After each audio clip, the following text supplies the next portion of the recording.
கோட்டைப்பாளையத்தில் உள்ள தனியார் குழந்தைகள் காப்பகத்தில் 2ஆம் வகுப்பு மாணவர் ஒருவரை காப்பகத்தின் பொறுப்பாளராக உள்ள செல்வராஜ் பெல்ட்டால் அடிக்கும் வீடியோ வெளியான நிலையில் தற்போது அங்கு குழந்தைகள் நலத்துறை அதிகாரிகளும் காவல்துறையினரும் விசாரணை நடத்தி வருகிறார்கள். இது தொடர்பான கூடுதல் விவரங்களோடு இணைகிறார் எமது செய்தியாளர் நேசராஜ். வணக்கம் நேசராஜ், உங்களிடம் இருக்கும் தகவல்களை சொல்லுங்க. வணக்கம். கோவை மாவட்டம் சர்க்கார் சாமக்குளம் ஒன்றியத்துக்கு உட்பட்ட கோவில்பாளையம் பகுதியில் கிரேசி ஹேப்பி ஹோம் ட்ரஸ்ட் என்ற பெயரில் தனியார் காப்பகம் உள்ளது. தாய் தந்தை இல்லாத ஆதரவற்ற சுமார் 9 குழந்தைகளை பராமரிப்பதாக கூறப்படுகிறது.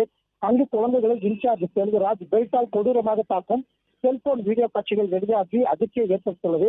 இதுகுறித்து மாவட்ட நிர்வாகம் மற்றும் காவல்துறையினர் உரிய விசாரணை நடத்தி உரிய நடவடிக்கை எடுக்க வேண்டும் என அங்குள்ள பொதுமக்கள் கோரிக்கை வைத்துள்ளனர்.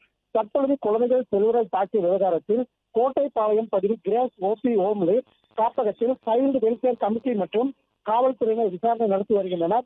இதுகுறித்து பாதிக்கப்பட்ட குழந்தையின் தாய் கூறும்பொழுது, என்னுடைய மகன் ஸ்ரீசரன் மற்றும் 3ஆம் வகுப்பு மற்றும் விஷ்ணு 2ஆம் வகுப்பு செல்வராஜ் என்பவர் இருவரையும் பெல்ட்டால் தாக்கியுள்ளார். 1 வருடத்திற்கு முன்பாக இதே போல சிறுவர்களையும் தாக்கியுள்ளார். அவர்கள் மீது நடவடிக்கை எடுக்க வேண்டும் எனவும் அவர் தெரிவித்துள்ளார். திருட்டு பட்டம் கட்டியதாகவும் அவர் புகார் தெரிவித்துள்ளார். இங்குள்ள குழந்தைகள் அருகில் உள்ள பள்ளியில் அமர வைத்துள்ளனர். அனைத்து குழந்தைகளுக்கும் பாதுகாப்பு வழங்கிட வேண்டும் எனவும் கோரிக்கை வைக்கப்பட்டுள்ளது.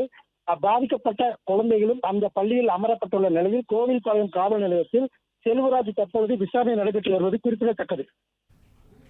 நன்றி நேசராஜ், உங்கள் தகவல்களுக்கு.